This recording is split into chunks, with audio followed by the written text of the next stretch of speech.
मदन तो बहुत गौर से सुन रहा था। तुम ही चल दिए अपनी करतूत सुनते। तो जब कांग्रेस पार्टी अपनी करतूतों को सुन करके और वहां से फूट ली, वहां से भाग ली, दिक्कत ये नहीं है। इनकी दिक्कत ये है कि ये केवल इनकी सामंती सोच है सुनाने की।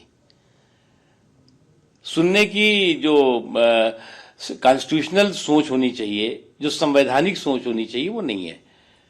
अब जिसकी सोच हो, जिसकी सामंती सोच सुनाने की हो, तो वो सुनने की संवैधानिक सोच से दूर हो जाता है। और प्रधानमंत्री नरेंद्र मोदी ने क्या कहा? इतिहास का आईना दिखाया और वर्तमान की हकीकत बताई। अब अगर इतिहास के आईने और वर्तमान की हकीकत से आपको परहेज है, आपको किसी तरह की जो है वो एलर्जी है, तो ये आपकी अपनी प्रॉब्लम है।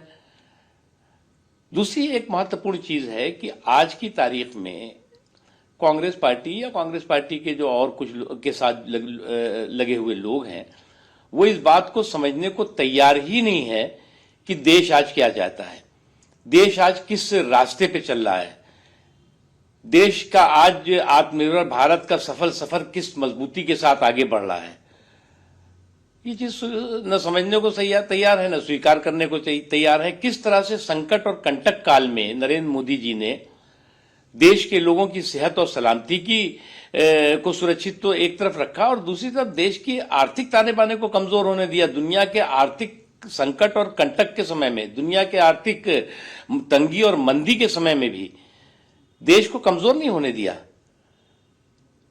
अब इस चीज को सुनना नहीं चाहते।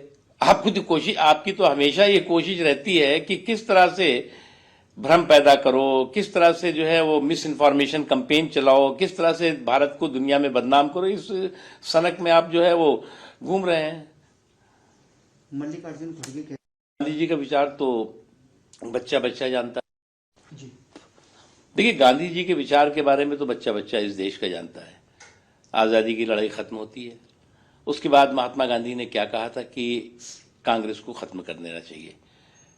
लेकिन उस सामंती परिवार ने कहा नहीं, कांग्रेस तो हमारी बपौती है, हमारा जो है वो सामंती अधिकार है और सत्ता उसी के पर बैठ करके हम सत्ता की सीढ़ियां चढ़ेंगे। करते रहे। जिस बेदर्दी और बेशर्मी के साथ देश का बंटाधार किया, किसी से छिपा नहीं है। तो जो हमारे लीडर ऑफ द अपोजिशन साहब हैं, उनको भी इतिहास भी समझ लेना चाहिए। और क्योंकि कांग्रेस पार्टी का इतिहास इतना दागी है, इसलिए वर्तमान बागी हो गया है। कर्नाटक में जो हिजाब वाला कारण से जाएंगे, जो कॉन्स्टिट्यूशन है उसके ऊपर चलेंगे, ना कि पैशन और इमोशन के ऊपर। मेरे लिए कानून ही श्रीमद् भागवत। देखिए, ड्रेस कोड, डिसिप्लिन, डिग्निटी, ये किसी भी इंस्टीट्यूशन का प्रोविगेटिव है। और ड्रेस कोड क्या होना चाहिए, डिसिप्लिन क्या होना चाहिए, डिग्निटी क्या होना चाहिए, ये उस इंस्टीट्यूशन या उस संस्था की अपना प्रोविगेटिव होता है, विशेषाधिकार होता है।